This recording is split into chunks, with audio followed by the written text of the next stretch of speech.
Bismillahirrahmanirrahim.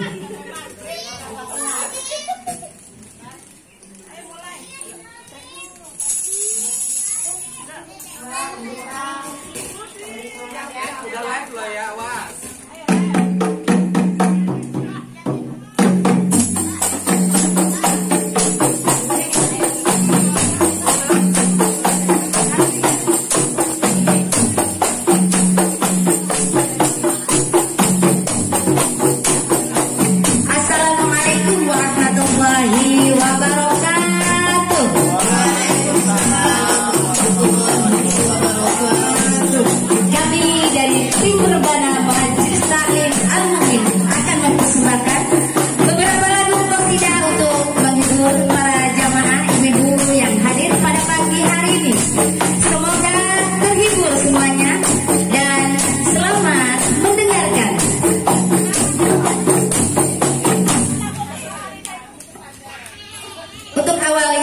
Dan perbuatan baik, marilah kita awali dengan basmalah. Kita nyanyikan lagu qasidah dengan judul lagu Bismillah. Selamat mendengarkan untuk semuanya. Cik, cik, cik.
Bismillahirrahmanirrahim. Assalamualaikum warahmatullahi wabarakatuh.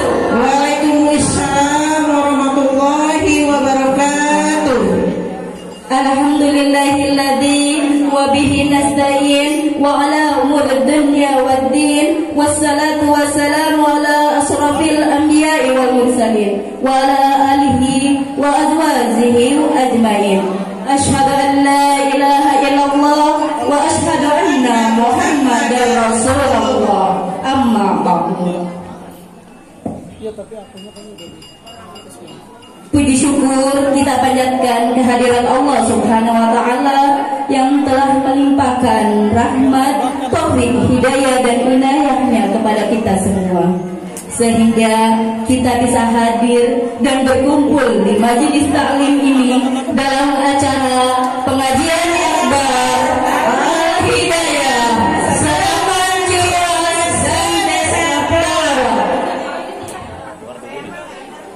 Salawat serta salam kita curahkan kepada junjungan baginda Nabi besar kita, Nabi Muhammad Sallallahu Alaihi Wasallam, beserta para keluarga, kerabat, dan sahabatnya. Mudah-mudahan kita mendapat syafaatnya di yaumil akhir nanti. Amin, amin ya rabbal alamin. Yang kami hormati Al-Muharram Bapak Ustadz Haji Mirwan Munawar SAG yang masih dalam perjalanan. Yang kami hormati Ibu Ketua Majelis Taklim Al-Hidayah, Ibu Puji Lestari, beserta staf jajarannya. Yang kami hormati Bapak Ketua DMI yang insya Allah akan hadir pada pagi hari ini beserta staf jajarannya.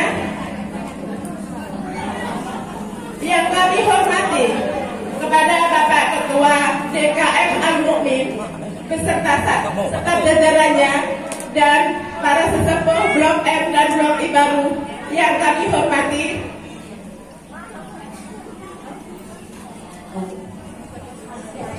Serta yang kami muliakan jamaah majelis taklim dan para tamu undangan setaman Ciruas, Permai, dan Desa Pelawak yang tidak bisa kita sebutkan satu persatu.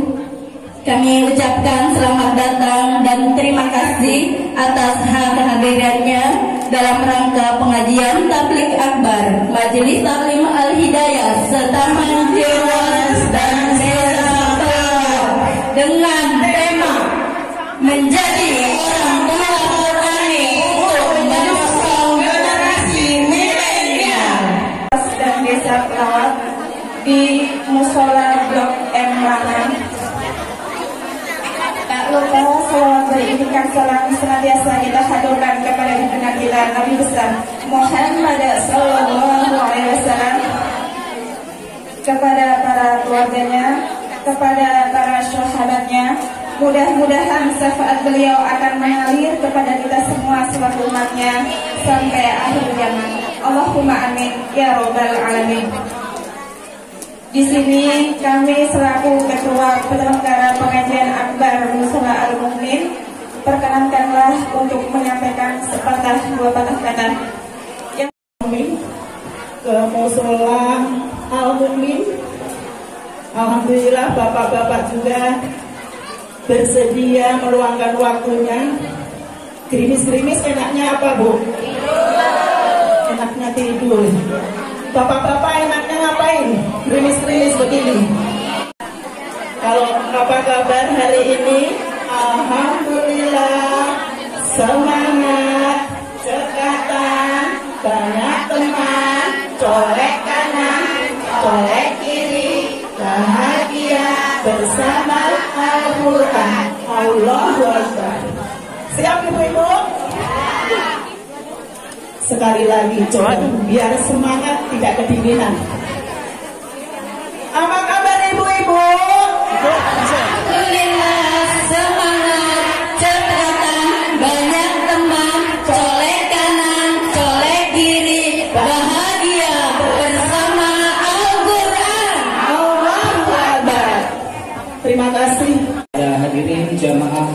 muslimin wal muslimah rahimakumullah. Alhamdulillahirabbil alamin, puji syukur kepada Allah Subhanahu wa taala. Alhamdulillah karena berkat limpahan rahmatnya, nikmatnya serta inayahnya, sehingga pada kesempatan pagi hari ini, alhamdulillah Bapak Ibu, meskipun diiringi dengan rintik-rintik hujan mendekati hujan, kita masih diberikan keluasan iman dan ihsan untuk menghadiri pengajian pada kesempatan pagi hari ini. Salawat ma'asalam tidak lupa kita haturkan ke junjungan kita, Nabi Agung kita, Nabi besar Muhammad sallallahu alaihi wasallam, wallazi hamala minadz zulumati ilan nur, para keluarganya, kerabatnya, sahabatnya, dan kelak mudah-mudahan kita selaku umatnya mendapatkan syafaat beliau di yaumil akhir. Amin amin ya Allah ya rabbal alamin. Bapak Ibu hadirin jamaah rahimakumullah, kami mewakili pengurus DMI Ranting Desa Pelawat yang hari ini beliau tadi sudah janjian untuk hadir, namun katanya masih karena hujan, jadi janjian dari pengurus yang lainnya mudah-mudahan sih nanti bisa segera hadir. Tapi tidak mengurangi rasa hormat beliau menyampaikan terima kasih kepada jamaah yang sudah hadir pada kesempatan hari ini. Assalamualaikum warahmatullahi wabarakatuh.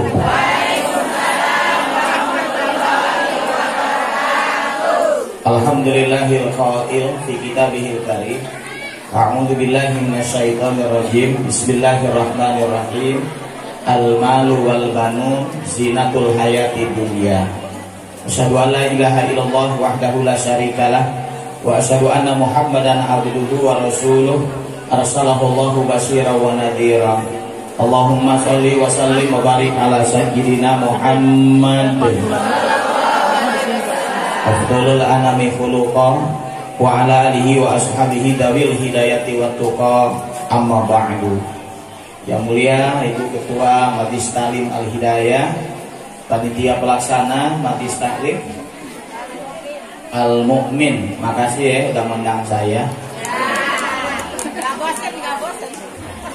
Yang terhormat pengurus DMI, Bapak Ketua DKM, Bapak Ketua RW, Bapak-bapak Ketua RT, para kesepuhan yang merasa udah sepuh yang saya hormati, Bapak-bapak, ibu-ibu yang hadir pada hari ini, mudah-mudahan semuanya dalam lindungan Allah Subhanahu wa taala. Secara umum ada 3 karakter yang dimiliki oleh generasi milenial. Pertama, pragmatis. Biasanya Bu, anak sekarang itu ingin selalu cepat. Mama, bikin nasi goreng ya Ma, jangan pakai lama. Udah mulai sekarang anak tuh pragmatis, semuanya ingin cepat.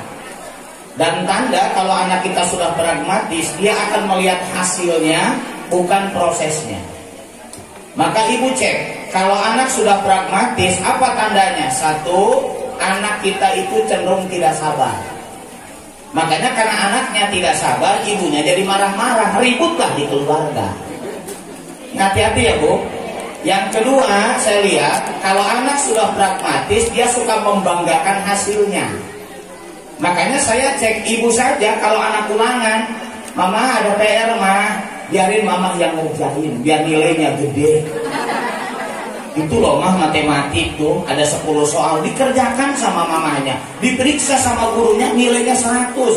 Mama 100, yes, Mama pinter kan? Jadi yang pinter siapa? Mamanya, karena mamanya ngeliat hasil.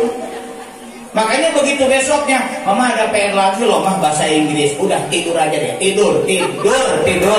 Biarin Mama yang ngerjain, kerjain sama mamanya. Besok diperiksa, alhamdulillah nilainya 40. Kata anaknya, Mama belat bahasa Inggris, nah beda kurikulumnya. Makanya Bu, anak sekarang itu cenderung melihat hasil. Maka ketika ibu cek anak, yang penting dia lihat hasilnya, sudah pragmatis itu karakternya. Yang ketiga yang paling kita takutkan Bu, dia suka membandingkan dengan orang lain. Makanya apa yang dimiliki orang lain dia pun ingin memiliki. Ibu cek anak ibu, ayah beliin HP ayah yang 10 juta, gak ada uangnya. Teman aku juga dibeliin, ayah mah pelit, ayah mah pelit. Tahu? Jadi anak sekarang itu suka membanding-bandingkan apa yang dimiliki oleh orang lain ingin dimiliki oleh dirinya. Dan ini ternyata kadang-kadang diwariskan oleh ibunya. Maaf, ada ibunya beli baju, ibu ikut-ikutan kan beli baju ya. Makanya sekarang mah orang kaya sama orang miskin beda-beda tipis. Tetangga beli mobil semua kan, bikin grup ngeridit mobil. Tetangga beli motor. Ya Bu ya, kulkas baru kulkas. Ini mohon maaf Bu. Makanya sekarang apa yang dimiliki orang lain dia pun ingin memiliki. Padahal kemampuan kita pasti berbeda. Ada orang beli mobil, atau wajar gajinya 20 juta. Wajar, masih banyak sisanya. Suami ibu cuma 7 juta gajinya. Belum cicilan mobil 5 juta. Belum cicilan tas, jilbab, bayar anak sekolah. Tinggal nyisa 500.000. Mobil bagus, makannya tahu, ada anak toge. Ya Allah, sekali makan enak ondangan ya. Kayaknya ada orangnya, ada orangnya. Lagi duduk orangnya ada. Makanya panasan banget melihat orang capek. Oh, suami ibunya capek. Ya, jadi kadang-kadang ibu anak itu karakternya kadang melihat orang tuanya. Makanya kalau sudah pragmatis dia suka membandingkan dengan yang lain. Nanti yang keempat yang kita takutkan, orang tidak tahu kemampuan dirinya. Mohon maaf ibu, saya pernah sampaikan Pak, Bapak punya anak 3 aja, jangan bandingkan dengan yang lain. Sama anak sendiri saja tidak boleh dibandingkan. Karena begitu anak dilahirkan, wajah aja udah beda, itu ibunya sama loh. Apalagi ibunya beda-beda, lebih beda lagi wajahnya, lebih beda lagi. Enggak, Bu, ini lagi ngomong, ibu langsung baper. Anda ustadznya nyesel diondang, ya Allah.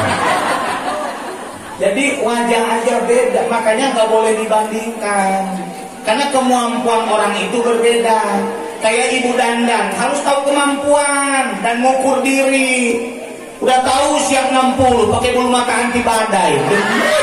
Saya melihat. Nggak mengukur diri. Ibu tadi sama ibu disinggung udah jelita, pakai legging warna pink. Ya Allah, ya. Ada yang ini jalan ya, hari Minggu gitu pakai legging, kuku udah keriput kayak kaki meja. Ini nggak tahu kemampuan diri, ya Bu ya. Makanya nanti ibu ke anak itu jangan sampai anak itu nggak tahu kemampuan dirinya. Makanya ibu cek misalnya, oh anak pertama ini baca Qurannya bagus, cepet dia ngapal Qurannya. Emang itulah kemampuannya.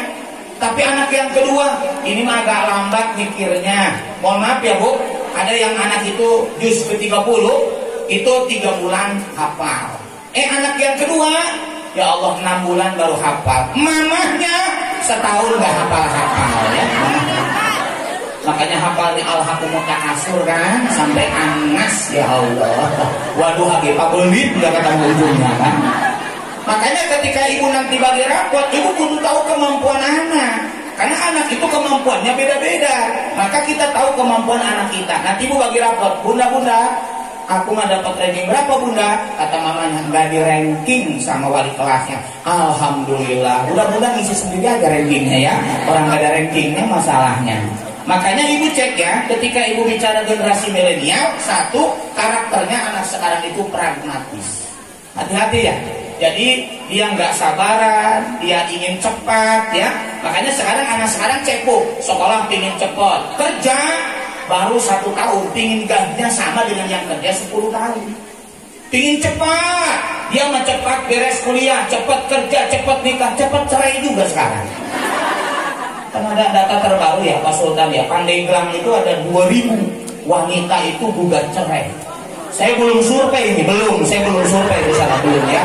Baru infonya aja saya terima ya, tapi saya belum survei. Oh, adik Ustaz mah kan pengamat Bu, harus tahu, bukan pelaku, Ustaz lah pengamat. Oh iya Bu. Makanya sekarang cepat nikah, cepat cerai juga, hanya cepat mati sekarang ya Bu, karena udah pragmatis. Yang kedua Ibu, generasi milenial apa cirinya? Anak itu egois. anak-anak sekarang ya Allah ya Bu, egois banget. Apa egois banget? Apa tandanya? Satu, sulit menerima nasihat.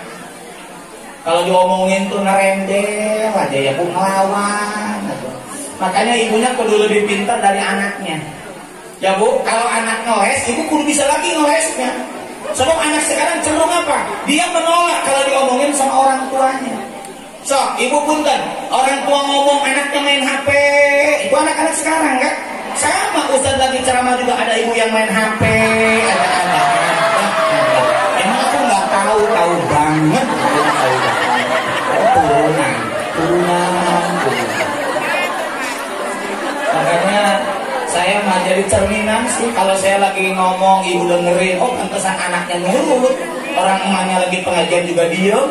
Ya Bu ya, tapi kalau saya lagi ceramah ibunya ngobrol, pantasan anak yang nggak nurut, orang mana juga lagi ceramah ngobrol lah ya masalahnya. Ya Bu, jadi ya ibu punten ya, kalau ibu capek ngantuk nggak apa-apa ya, kalau dengan saya nggak apa-apa ya, ngelonjor juga boleh ya, ngelonjor boleh. Saya ngisi pengajian mahasiswa kebidanan, nggak ada Bu yang ngelonjor, nggak ada. Mungkin karena masih muda kali ya. Tapi kalau di sini karena udah lewat masa mudanya ya Bu, makanya dia ngelonjor. Nyesok baik sih nggak apa-apa ya Bu. Kalau pegel tulang belakangnya, ngadu punggung nggak apa-apa ya, ngadu punggung. Tiduran juga boleh kalau nggak kuat ya. Nanti tinggal diajiin ya, insya Allah langsung pulang langsung ke alam kubur langsung. Jadi ibu temukan anak sekarang ya Bu, rata-rata egois. Kan orang sombong apa? Sulit menerima kebenaran. Jadi kalau ibu cek, Ustaz, kenapa anak saya kalau diomongin suka ngelawan? Generasi milenial. Jadi dia tuh egois ibu. Dia apa? Sulit diomongin. Yang kedua, dia suka meremehkan orang lain. Sok aja. Makan nasi goreng. Nasi goreng doang. Sekarang mau begitu ngomongnya.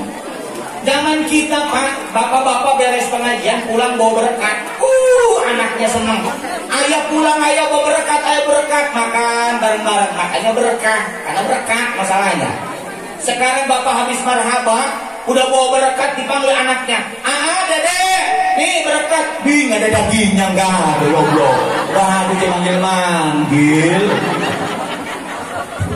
Anak-anak sekarang tuh begitu Bu. Jadi cenderung dia menyepelekan orang lain. Makanya ini jadi masalah buat keluarga ya Bu.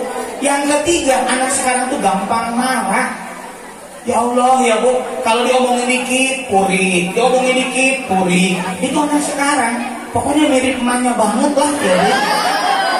Kalau ngomongin suami, bebuntel pulang. Ya Allah, saya kali marahin baik. Mau pulang sama ke orang tua, karena di Pandeglang dia mendekat kan, pulang. Tapi kalau orang Papua nggak bakalan pulang sih, jauh masalahnya jauh. Sampai ke sono nggak bisa balik, orang ongkosnya habis masalahnya.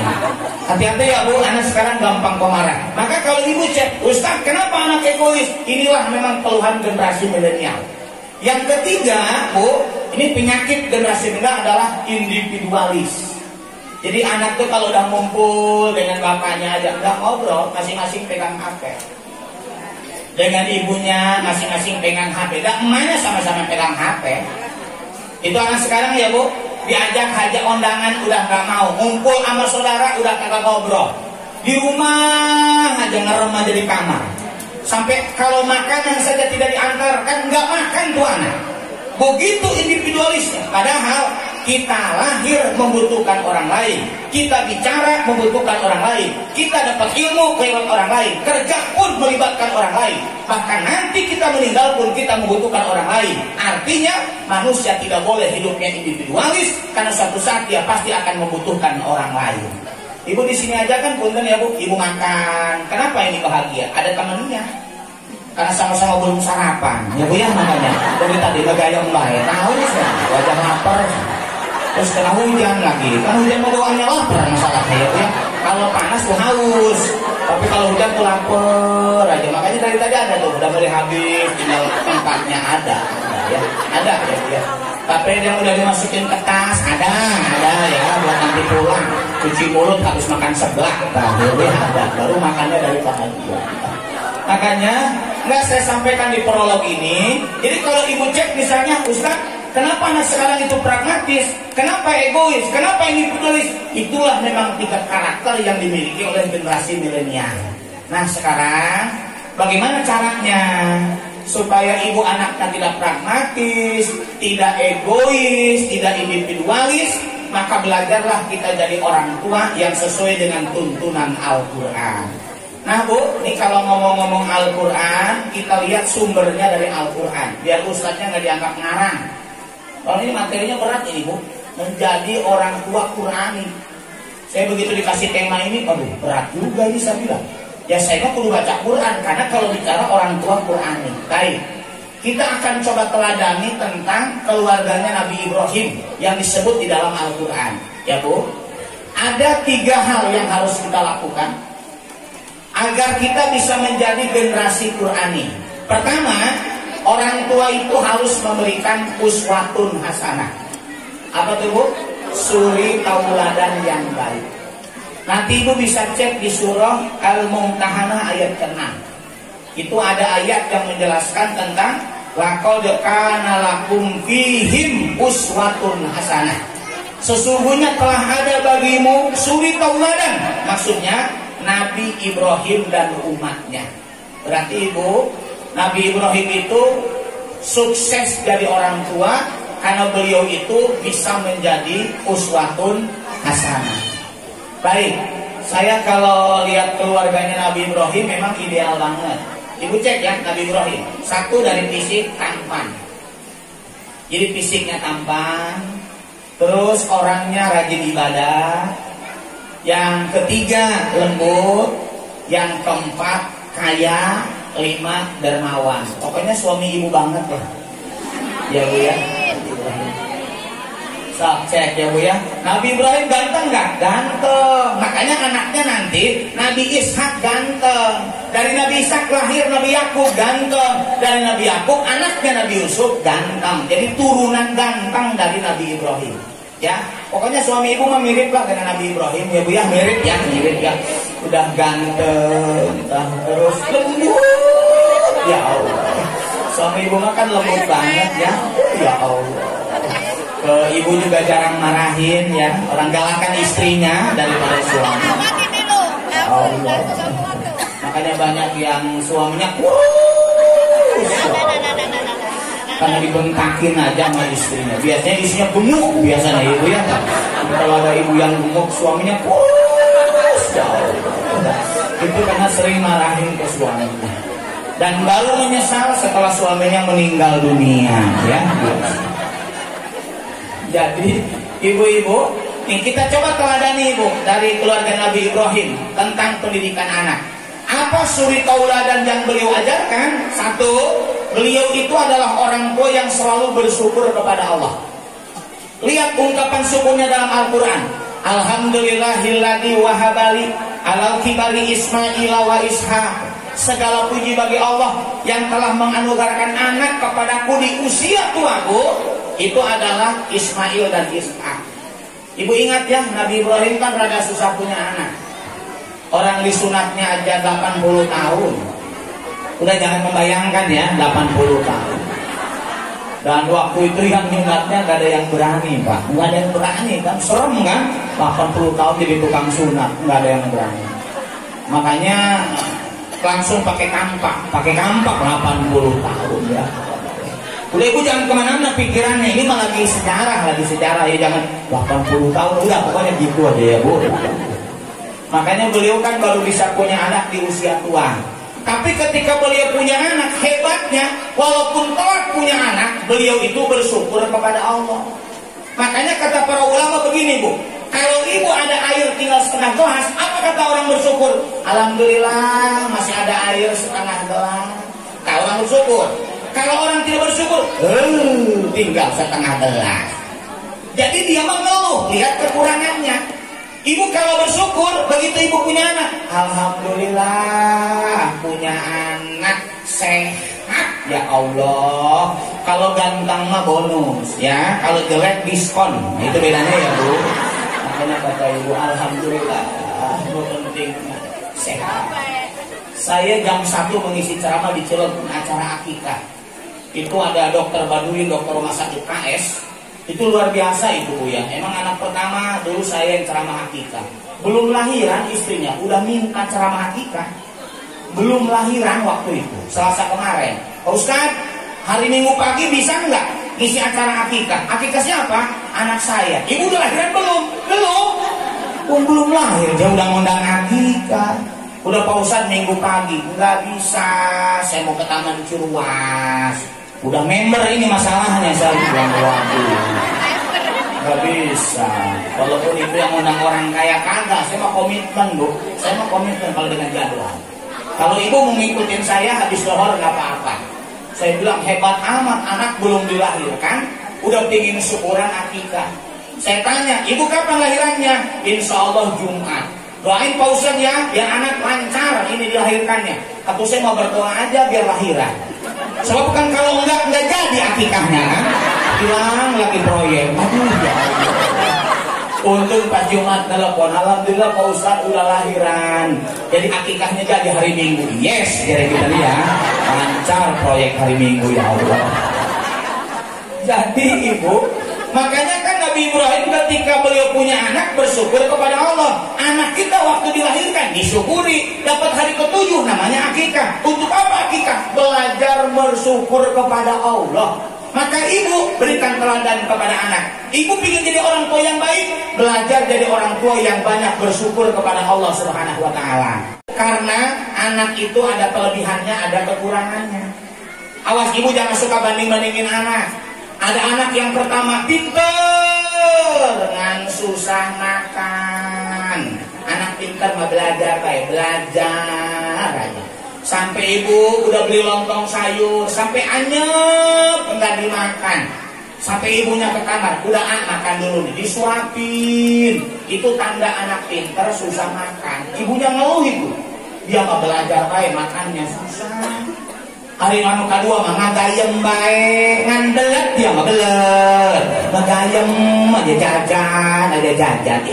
Turunan bapaknya ya Allah. Jadi emang anakmu udah begitu ya Bu. Ada kelebihannya, ada kekurangannya.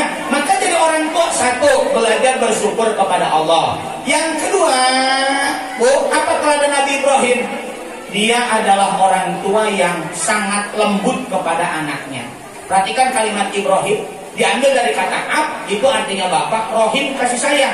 Maka Ibrahim, bapak yang penuh dengan kasih sayang. Jadi lembut ke anaknya. Kayak bapak-bapak di sini lah, kelihatan ya. Makanya ke anaknya lembut, ya Allah. Ke istrinya juga lembut. Makanya apapun keinginan istri suka diturutin. Lembut, ya Allah lembut. Ya. Sapu, ibu juga belajar lembut ya Bu, ke suami lembut. Supaya apa? Dicontoh sama anak. Coba kalau ibu malam-malam, ayah lagi di mana ya? Masih di jalan. Ayah beli martabak. Bapak jangan marah kalau nggak mau. Jangan kasar, nanti dicontoh sama anak. Ma, ini macet. Ayahnya pegel pulang kerja. Masa sih harus beli martabak? Udah sih Maya, nanti mama aja yang beli. Udah, bapaknya lembut. Ibu jangan marah, awas. Ya Allah, disuruh gitu aja nggak mau sama istri. Nggak boleh, ibunya lembut. Bagaimana caranya? Anak disuruh sama ibu. Telepon ayah, telepon. Beli martabak gitu, beli martabak. Itu caranya. Ayah, lagi di mana? Di jalan. Aku pingin martabak ayah, martabak telur. Emang aku pengen martabak? Iya, suruh mama. Oh, suruh mama. Itu mah pengalaman aku, Bu, pengalaman aku ya. Makanya bapak mah kalau sama anak keleh sama anak mah keleh. Sob, jangan jauh-jauh nih. Ini mau liburan kan? Sob, nanti ibu piknik. Kalau anak yang minta, bapak mengikuti. Jadi kalau ibu pingin jalan-jalan, anak diperalat. Insya Allah bapak mengikuti. Daripada ibu yang ngomong jadi ribut sama suami, mending anak disuruh. Pasti mau dia, ya Bu. Jadi ibu ya belajar lemah lembut. Kenapa Pak? Anak kasar itu karena ngelihat bapaknya suka marahin istrinya. Kenapa anak ngelawan? Suka ngelihat ibunya ngelawan ke bapaknya. Maka jadi contoh sama anak. Dan dari mana anak itu bohong? Rata-rata orang tua nggak sadar ngajarin ke anak. Itulah sebabnya Nabi Ibrahim lembut ke anaknya. Wajar anaknya juga lembut. Maaf ya, yang ibu-ibu orang Jawa tuh, itu orang tuanya itu lembut ke anaknya. Pantas anak-anaknya juga lembut, sampai ke cucunya lembut. Saya kalau lihat orang Jawa, saya mah salut, Bu. Lembut, ngomongnya lembut, sampai nggak kedengaran. Makannya juga lembut, cuma 2 jam. Ya Allah, nggak beres-beres. Orang ompong masalahnya kan. Lembutnya luar biasa. Itu bakso satu aja telennya lama. Ternyata dilempar-lempar aja di mulut kan, nggak dikunyah, nggak ditelan. Sekali ditelan keselat rupanya, ya Allah. Karena didorong sama air. Nah, makanya kita balik ya, Bu. Jadi Nabi Ibrahim memberikan keteladanan. 1, bersyukur. Yang kedua, lembut. Yang ketiga, rajin ibadah. Itu Nabi Ibrahim ya, Bu. Cek. Beliau diperintahkan bangun Ka'bah, bangun Ka'bah. Hebatnya, nanti Ismailnya diajak. Artinya apa? Berikan keteladanan. Pingin anaknya itu baik, maka jadilah orang tua yang rajin ibadah. Bu, di sini mah tiap blok rata-rata ada musola ya. Alhamdulillah ya. Ini kayaknya musolanya kecil ini ya. Kalau buat sholat maghrib, ya kalau buat maghrib ini kecil ini ya. Kalau buat subuh masih gede ini ya, masih gede ya. Masih gede kalau buat subuh. Makanya kata Buya Hamka, kalau pengen tahu orang Islam, lihat aja Idul Fitri sama Idul Adha. Kalau pengen tahu orang beriman, lihatlah sholat subuhnya. Jadi kalau ibu cek misalnya, suami rajin sholat subuh di masjid, itu beriman. Karena kualitas keimanan akan dilihat nanti pada saat sholat subuh berjamaah. Makanya Pak, saya cek Nabi Ibrahim bangun Ka'bah, anaknya pun diajak. Bapak rajin ke masjid, anaknya diajak. Kenapa? Kalau anak sudah rajin ibadah, maka dia mendapatkan rahmatnya Allah. Kalau dapat rahmatnya Allah, hidupnya akan dibimbing sama Allah. So, jangan jauh-jauh Pak. Punten, ada ibu bapak yang anaknya di pesantren, ada yang anaknya kuliah. Kan kita nggak bisa ngawasin apa yang dilakukan oleh anak kita. Anak ibu pegang HP, maaf, jangan bilang begini, jangan pegang HP. Bu, zamannya udah milenial sekarang. Nggak bisa anak kita nggak pegang HP itu nggak bisa. Mereka akan ketinggalan informasi. Cuma kata ibu, Pak Ustadz, apa yang dilihat oleh anak? Udah, anak mah suruh ibadah. Nanti kalau udah ibadah, dia akan dikasih furqan. Dia bisa membedakan mana yang benar, mana yang salah. Siapa yang ngasih furqan? Allah. Makanya orang nanti kalau rajin ibadah, hidupnya akan dibimbing oleh Allah. Contoh. Ibu, kalau ada ibu yang suka ditanya, punten, ibu berpakaian aja begini, kenapa ibu bisa menempatkan? Karena ibu dikasih furqan. Oh, kalau keluar rumah harus nutup aurat. Nih kayak begini nih ibu ya. Ibu kan keluar rumah nih. Kenapa nutup aurat? Karena nggak boleh aurat ibu kelihatan sama orang yang bukan mahramnya. Tapi begitu ibu di rumah, lain lagi petunjuknya. Oh, di rumah mah boleh nggak pakai jilbab, karena rambut ibu boleh kelihatan sama suami. Jangan solehan nyasar. Awas, ibu mah, ibu ya di rumah pakai jilbab, pakai kaos kaki, sekalian sarung tangan, sekalian. Ya dia pakai masker, dicocokin kupingnya. Aduh, ya Allah, tinggal dikubur, baik ya Bu. Makanya ibu kata ibu, ya benar Pak Ustadz ya, keluar rumah pakai jilbab. Tapi kalau di rumah mah nggak apa-apa, rambut ibu kelihatan. Emang sih kayaknya lebih cantikan pakai jilbab sih ya daripada dibuka. Kan rambut udah makin gak jelas ini kelihatan. Aku mendingan juga pakai jilbab sih, mendingan. Barang dibuka mah kan parah, bukan nggak tahu posisinya di mana. Ya Allah. Makanya ibu kalau di rumah boleh nggak pakai jilbab? Boleh. Kalau sudah berdua dengan suami, itu mau urusan ibu. Saya nggak usah ngajarin itu mah ya, nggak usah ngajarin ya. Artinya dia bisa membedakan kapan saya keluar, kapan saya di rumah, kapan saya berdua dengan suami. Kenapa bisa membedakan? Berarti ibu mendapatkan furqan. Tuh ya Bu ya. Kalau ngomong, kalau dengan lawan jenis nggak boleh mendayu-dayu, nggak boleh. Awas, karena itu bisa merangsang. Tapi kalau dengan suami boleh rada-rada manja. Ayah, ya Allah. Kata suami, ya Allah, mah ngegemesin ya Allah. Masya Allah. Saya kemarin bukan di Cilegon ini. Ada ustaz yang melarang sholawatan sebelum pengajian. Makanya begitu dia bilang, Ustaz, Boleh nggak salawatan sebelum pengajian? Boleh kalau ustadznya saya. Daripada diumumin baik, pusing saya dengarnya. Kan pengajian tuh diumumin aja. Kan kita ini pegel kok boy, pegel saya dengarnya. Sekali lagi, ibu-ibu, Pak Ustadznya udah ada, udah datang. Pengajian mau dimulai. Kata ibu di rumah, sekali lagi sok ya, sekali lagi ya, sekali lagi. Ibu-ibu, kasihan Pak Ustadznya udah kesel nungguin. Ya kita diomongin jadi kita nih. Pengajian mau dimulai. Bu, sholawatan aja. Nanti ibu 4:30 kita mulai. Ibu-ibu juga tahu kalau beres sholawatan, Ustadz itu udah mulai, dia akan datang daripada sekali lagi, sekali lagi. Maka orang ditanya, boleh nggak sholawatan? Boleh, asalkan suaranya tidak mendayu-dayu, dia tidak merangsang. Kalau ada orang baca sholawatan, terus laki-laki pada datang, ngelihat ibu baca sholawatan, ih indah banget suaranya, hentikan sholawatan itu. Tapi ibu kan sholawatnya nggak ada yang datang. Nggak ada kan? Nggak ada. Ibu keluar rumah juga nggak ada yang ngelirik, baru yang godain. Nggak ada, nggak ada.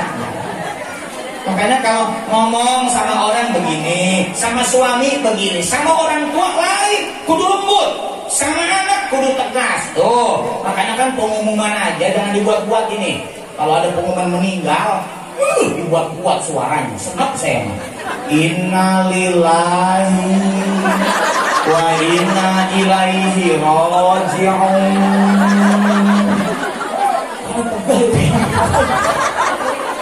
Siapa yang meninggal ya? Siapa yang meninggal? Perasaan nggak ada yang sakit je. Innalillahi wa inna ilaihi raji'un. Dede HP kecilin deh, HP kecilin deh, kecilin deh. Kumpul orang meninggal siapa? Ayah HP coba kecilin tuh, TV matiin. Siapa yang meninggal? Tuh dengerin. Kita udah dengerin. Innalillahi wa inna ilaihi raji'un.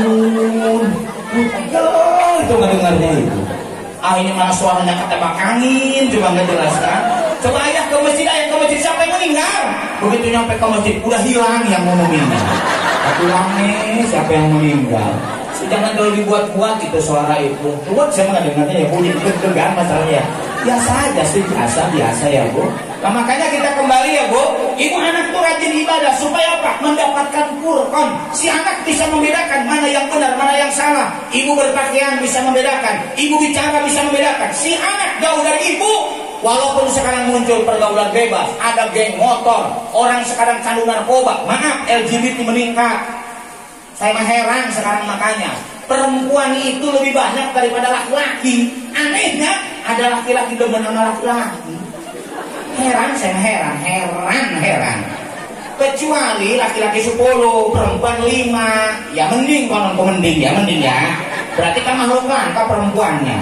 Bogo, ini perempuannya banyak, tapi masih ada laki-laki demen sama laki-laki. Makanya kita kudu takut sekarang bu.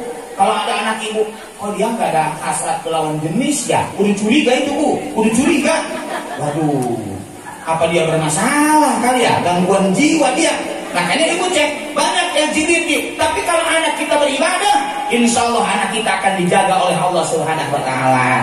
Makanya kita kembali ya bu, kalau ibu ingin jadi orang tua Qurani, belajar kepada Nabi Ibrahim. 1, orang tua harus menjadi uswatun hasanah, teladan yang baik buat anak-anaknya. Yang kedua, orang tua harus mencintai anaknya. Coba lihat pesannya Nabi Ibrahim dalam Al-Quran. Ya baniyya, innallaha astafa lakumuddin fala tamutunna illa wa antum muslimun. Surat apa ya bu?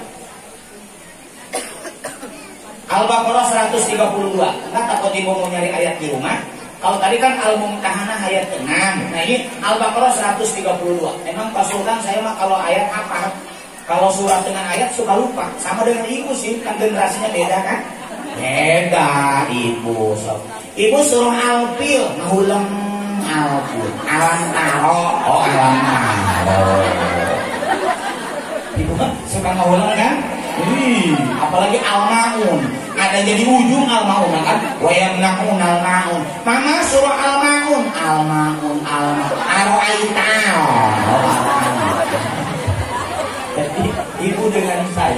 Kalau ditanya surat dengan ayat sudah hafal, tapi ayatnya apa? Makanya Nabi Ibrahim bahasnya apa? Ya baniya, wahai anak-anakku sayang. Tuh bahasanya begitu tuh. Artinya begitu mencintainya Nabi Ibrahim kepada anak-anaknya. Allah itu telah mendirikan agama untukmu. Tuh, bentuk perhatian. Fala tamutunna illa wa antum muslimun. Janganlah sekali-kali meninggal kecuali dalam keadaan muslim. Inilah bentuk sayangnya seorang ayah kepada anak-anaknya. Maka Bu, apa tandanya orang tua mencintai anak? Dalam kajian psikologi 3. 1, orang tua itu selalu perhatian kepada anak. Itu tanda cinta. Jadi kalau ada bapak perhatian ke istri itu cinta. Makanya kalau ada bapak masa bodoh ke istri, udah diragukan cintanya. Ibu kalau ibu cinta suami, ibu suka perhatian kan ke suami, makannya diperhatikan. Ayo makan apa ayah senangnya? Tahu kan? Bikinin pepes tahu, oncom ya kan? Karena memang perhatian. Jangan lupa jengkol, penambah nafsu makan. Nah, makanya kata ibu, saya mah kalau melihat jengkol melotot ingat suami saya mah. Nah, itu namanya perhatian, ya Bu. Makanya kalau ada suami perhatian ke istri, tandanya cinta. Istri perhatian ke suami, itu tandanya cinta. Ibu cinta ke anak, maka ibu kudu perhatian sama anak. Jangan sibuk sendiri, sibuk dengan kegiatan sendiri, lupa dengan anak-anaknya. Tanda cinta, dia berikan perhatian. Bu, kalau anak ibu lelah, ini kita ngaji, lelah itu ada 3. Gak apa-apa ya Pak, saya ngajinya kemana-mana ya. Salah siapa manggil saya ya. Dan Ustadz sekarang mah gak bisa hanya nerangin sholat, gak bisa Bu, karena perkembangannya udah beda. Ya Bu ya, sholat mah dibahas gitu. Ibu perhatikan ya, lelah itu ada 3. Ada lelah fisik, ada lelah pikiran, ada lelah psikis, hati, jiwa. Hati-hati tuh. Ibu perlu perhatian itu. Bagaimana anak itu lelah fisik. Kalau lihat anak lelah fisik, ibu perhatian. Bagaimana cara menghilangkannya? Tidur. Jadi kalau anak udah capek, suruh tidur. Dan kalau anak tidur, jangan dibangunin. Contoh, pulang sekolah. Begitu dia pulang sekolah jam 2, dia kan udah tidur, udah sholat zuhur di sekolah. Pulang jam 2, dia masih pakai baju seragam, masih pakai kaos kaki, dia langsung tidur. Jangan dibangunkan. Dia udah nggak kuat itu fisiknya, udah nggak kuat buka kaos kaki dulu, buka seragam dulu, langsung tidur. Biarkan dia istirahat. Dia sudah lelah fisiknya.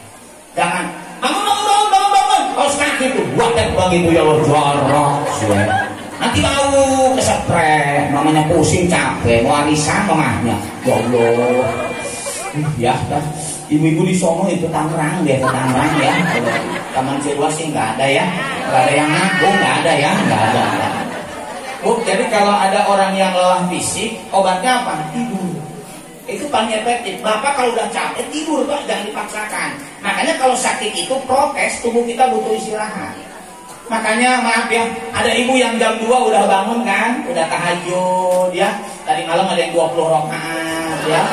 Bapak-bapak juga malam nggak tidur terus nonton bola.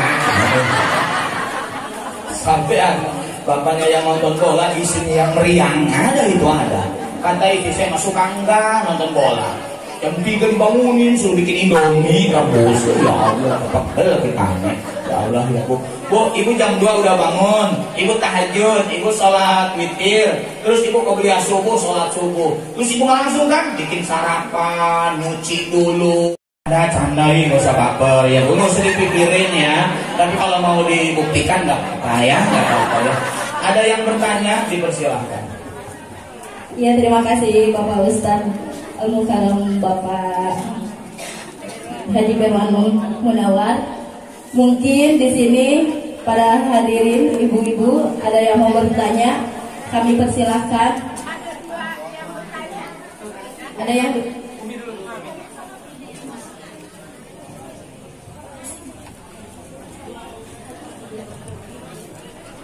Assalamualaikum warahmatullahi wabarakatuh.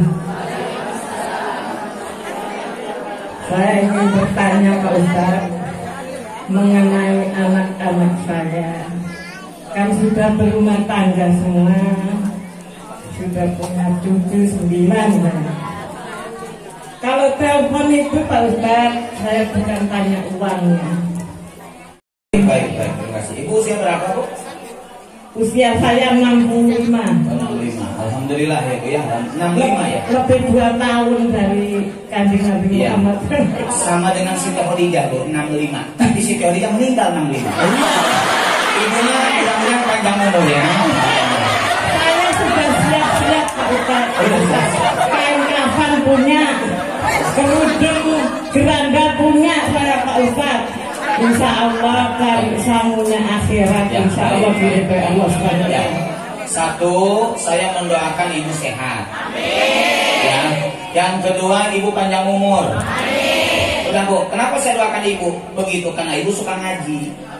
Jadi saya kalau sama yang ngaji, doa saya selalu 3, ya Bu. 1, ibu sehat. 2, panjang umur. 3, istiqomah dalam kebaikan. So nanti saya di terakhir ceramah pasti doanya itu ya Bu ya. Jadi saya itu mah cerita Siti Khadijah meninggal, bukan ibu meninggal 65, bukan. Makanya ibu mah 1, semoga sehat ya Bu ya. Karena udah tua mah kita penting sehat. Yang kedua panjang umur. Yang ketiga istiqomah dalam kebaikan. Dan pesan saya, kalau nanti suatu saat ibu sepuh pun jangan minta meninggal, enggak boleh. Jangan ya Bu. Kenapa Bu? Ya enggak, emang udah sepuh, ibu emang udah sepuh. Tapi enggak boleh kalau nanti ibu sakit sedikit aja, Allah, saya minta meninggal aja ya Allah, enggak boleh. Mintanya tetap panjang umur, karena manusia terbaik mah mangtola umuruhu hasun amaluhu, panjang umur banyak amal kebajikan. Ya Bu ya. Jadi sekali lagi mudah-mudahan ibu sehat, ibu panjang umur dan istiqomah dalam kebaikan. Nah, udah ibu boleh duduk nggak apa-apa ya. Nanti saya jawab pertanyaan ibu. Nggak apa-apa, sebentar ibu saya jawab dulu. Bu, Bapak mohon maaf. Kalau berkaitan dengan urusan dunia, orang tua tidak boleh banyak ikut campur. Kalau anak sudah berumah tangga, contoh, anak mau tinggal di mana, ibu gak boleh menentukan. Jangan jauh-jauh dari Taman Ciruas. Kenapa? Ntar mama kalau nengok cucunya jauh. Jangan, karena dia punya keinginan. Kalau beli mobil, kalau bisa mah putih, aja putih. Yang mau beli mobil siapa? Kan mantunya. Udah, kita orang tua diam. Orang mantunya senangnya hitam je, ya kan, sama dengan kulitnya dia senangnya hitam, terus dipaksa putih. Jangan. Jadi kalau urusan dunia ibu nggak boleh ikut campur. Kalau urusan akhirat boleh. Dari mana dasarnya?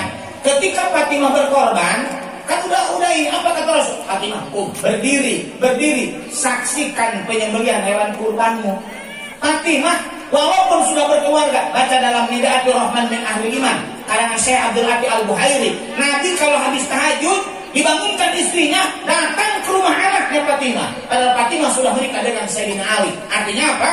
Walaupun anak Nabi sudah berkeluarga, tapi sholat tahajudnya masih diingatkan oleh bapaknya, baginda Rasul. Ya Bu ya, makanya tadi saya bisik-bisik, Bu, saya lagi ngisi pengajian itu tentang wanita yang dijamin masuk surga. Ibu cek nanti kalau ketemu saya di Bumi Agung, saya ketemu saya di Cilegon, kan ada 4 tuh istimewanya ya. Ada Siti Khadijah, ada Siti Fatimah, ada nanti Siti Maryam, ada Siti Asia. Itu 4 kali pertemuan. Saya senang itu membahas itu tuh. Jadi ibu akan ketemu saya tipe mana ya yang bisa saya teladani sehingga saya bisa masuk surga. Saya mau bahas di Taman Ciruas kalau diundang ya. Kalau diundang ya. Nah itu ada 4 itu, ada 4 tipe itu. Nanti ibu bisa memilih mau ngikutin siapa. Apa maksud saya Bu? Jadi kalau ibu misalnya, Pak, boleh nggak mengingatkan anak? Jangan lupa subuhnya ya, jangan kesiangan aja. Boleh. Nabung ya buat berangkat umroh. Boleh. Karena itu urusannya akhirat. Walaupun sudah menikah, tidak putus hubungan orang tua dengan anak, kalau mengingatkan tentang urusan akhirat dan mengingatkannya ibu kepada anak, insya Allah bagian dari amal soleh, ya Bu ya. Dan ibu perhatian dengan urusan akhirat. Masih ada ibu? Ya, sok silakan yang nunjuk, yang saya nggak mau nunjuk, takut salah nunjuk.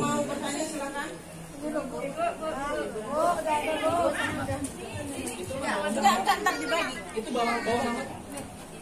Ini bawa mama, belakang mama. Ya. Ibu yang mau bertanya Nanti. Mic-nya. Mic.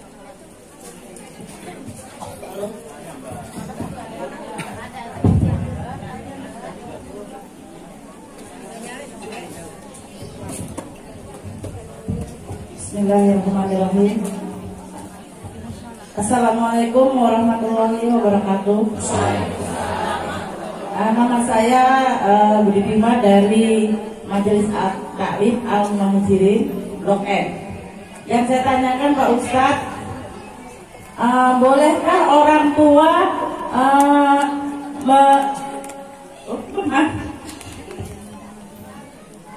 bolehkah orang tua menyuruh anaknya untuk tidak puas dengan ilmu yang dia dapat di pesantren dan di sekolahnya agar dia menjadi generasi yang lebih baik lagi dari orang tuanya?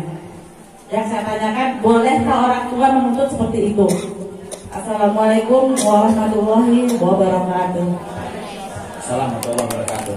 Begini Bu, qanaah itu tandanya apa? Mensyukuri yang ada, mencari yang belum ada. Itu qanaah ya. Jadi qanaah itu bukan pasrah. Bukan pasrah qanaah. Kita suka salah menafsirkan qanaah itu. Qanaah itu puas dulu dengan yang ada, baru mencari yang belum ada. Bapak punya istri, qanaah aja dulu, nikmati yang ada. Apa kekurangannya? Bukan mencari yang belum ada, awas. Apa kekurangannya? Oh, istri saya kurang cantik. Lalu diperbaiki, cari salonnya, kasih duitnya, gitu. Jangan nuntut doang, duit gak ngasih. Ya Allah. Oh, kayaknya diundang lagi nih kayaknya. Itu jadi qanaah itu jangan begini. Udah lama mama memang segitu-gitunya ya. Ayah menerima baiklah, emang dari dulu juga begitu wajahnya ya, nerima aja. Nah, orang itu syukuri dulu yang ada, baru mencari yang belum ada. Mencari itu boleh jadi memperbaiki. Makanya kalau ada anak sudah sekolah, sudah belajar, udah itu disyukuri dulu. Kamu jangan gak puas, kamu jangan puas dengan jangan, syukuri yang ada. Alhamdulillah sudah beres dari pesantren, dapat ilmu ya, ya. Tapi bukan hanya di situ belajar ya, nanti juga harus belajar di tempat yang lain, gitu ya Bu. Jadi kamu jangan puas dengan apa yang sudah kamu peroleh. Jangan si anak ditekan. Syukuri, alhamdulillah. Lagi liburan ya, sekarang lagi liburan ya, di pesantren pulang. Tapi nggak apa-apa deh, nanti di HP bisa baca-baca. Walaupun ya, saya kurang menyarankan ibu belajar agama dari Google. Kalau ibu nggak pernah pesantren, nggak pernah sekolah agama. Karena kalau Google siapa yang masukin artikel itu yang akan ibu baca. Dari mana orang mudah membid'ahkan orang lain? Orang dia sekolah madrasah enggak, pesantren enggak, ibu baca artikel itulah yang paling benar, maka dia akan mudah menyalahkan orang lain. Jadi saya enggak nyaranin kalau ibu belajar agama dari nol itu dari Google, karena tergantung siapa data itu yang masukin. Kalau artikel itu dari kelompok ini ibu baca, oh berarti begini ya. Berarti malam Jumat ini yasinan ini nggak ada dalilnya. Orang dia nggak pernah baca di dalil yang lain ya Bu. Tapi kalau misalnya dia udah pesantren, terus dia menambah wawasan, nah itu boleh nggak? Boleh. Jadi Ibu, qanaah itu penting, syukuri yang ada, baru mencari yang belum ada. Ibu punya suami, syukuri punya suami. Nanti boleh nggak nyari yang belum ada? Ayah sebulan 8 juta, yuk kita nyari usaha lain supaya ada tambahan. Apa mama mau jualan cilok kah?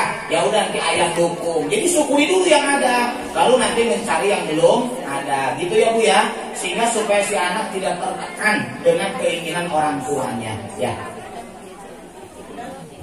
Masih ada Bu? Sudah. Maaf Pak Ustadz, sekarang Pak Ustadz yang ngasih pertanyaan, jamaah yang menjawab. 3 pertanyaan Pak. Untuk tengah 1, di luar 2. Baik. Terima kasih Pak. Baik, pertanyaan pertama ini kan ada tahsin Al-Quran ya. Baik, saya mau Al-Quran nanti. Ibu dilihat dulu ya siapa yang akan ibu tunjuk. Soalnya udah. Iya, enggak. Kalau enggak maksud nanti ibu siapa yang mau jawab. Kalau saya yang menentukan jangan Bu, nanti takut salah paham. Begitu yang ketunjuk masih muda. Alah Pak Ustadz bisa baik. Matanya ngelirik sama sing nom-nom je. Pada kita peot baru ditunjuk. Salah mana. Baik Ibu ya. Ibu perhatiin ya. Pertanyaan pertama Ibu, supaya Ibu bisa menerima, menghargai apapun yang disarankan, rajin membaca surah Al-Insyirah. Siapa yang hafal surah Al-Insyirah? Ayo ibu-ibu yang bisa silakan ke kanan. Pak, di luar Pak. Maaf, untuk di dalam. Oh, untuk di dalam. Untuk di dalam, yang luar untuk di luar. Biasa itu Pak. Ya baik, boleh.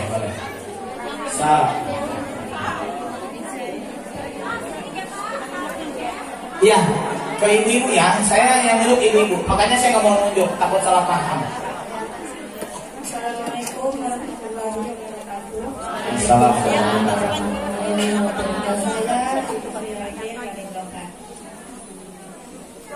A'udzu billahi minasyaitonir rajim.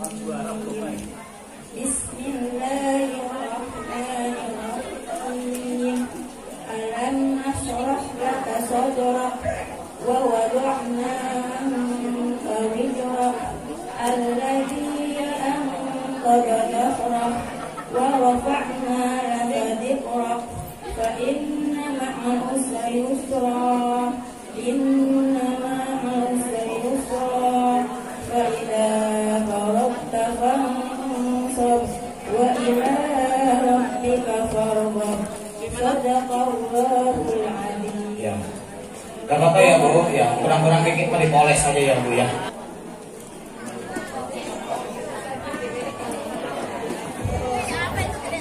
Ya. A'udzu billahi minasyaitonir rajim. Bismillahirrahmanirrahim. Wadduha wal laili idza saja ma wadda'a rabbuka wa ma qala walal akhirati khairun laka minal ula wala sawfa yu'tika rabbuka fatarda alam yajidka yatiman fa'awa wa wajadaka dhalan fahada wa wajada 'ailan fa'aghna فأما اليتيم فلا تقهر وأما السائل فلا تنهر وأما بنعمة ربك فحدث. Ya, nggak apa-apa Bu, kurang-kurang dikit mah dipoles. Biar tahu lah kemampuan baca Qurannya. Ya Bu ya. Tadi tugas Ibu yang penting taksinya makin semangat ya Bu ya. Bapak satu lagi pertanyaan Bapak. Perwakilan. Iya. Buat Bapak satu lagi. Oh, satu lagi. Iya, buat Bapak. Enggak kalau saya. Iya, tanya. Jadi ibu aja ini. Ya, ibu-ibu ya. Baik. Pertanyaan paling mudah. Perhatikan Ibu, kudu denger ya siapa yang ditunjuk. Bu, salah satu surat yang sangat dianjurkan kata Ibnu Hajar Al-Asqalani supaya rumah tangga ibu tidak ribut dengan istri, dengan suami, tidak ribut dengan anak-anak, rumah tangga itu akur, dianjurkan membaca surah Al-Kautsar. Siapa yang hafal surah Al-Kautsar?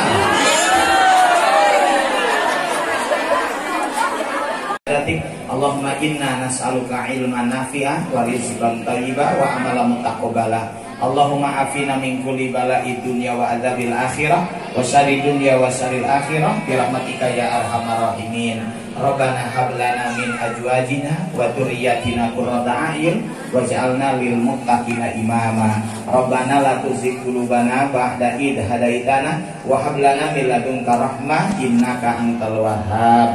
Allahumma jal auladana min ahlil ilmi wa min ahlil Qur'an wa min ahlil jannah ya arhamar rahimin innaka ala kulli syai'in qadir. Rabbana atina min ladunka rahmah wa hayyi lana min amrina rasyada.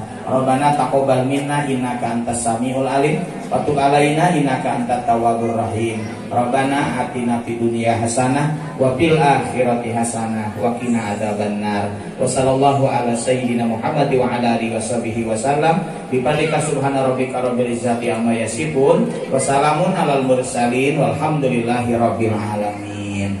Mohon maaf apabila ada kata-kata yang tidak berkenan dan kami mewakili tuan rumah, mohon maaf atas segala kekurangan. Wabillahi taufiq wal hidayah. Wassalamualaikum warahmatullahi wabarakatuh.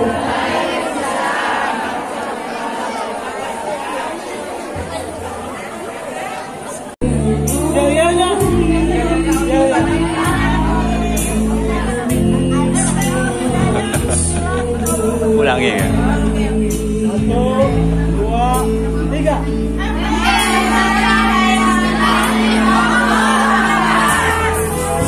Dah, Cip.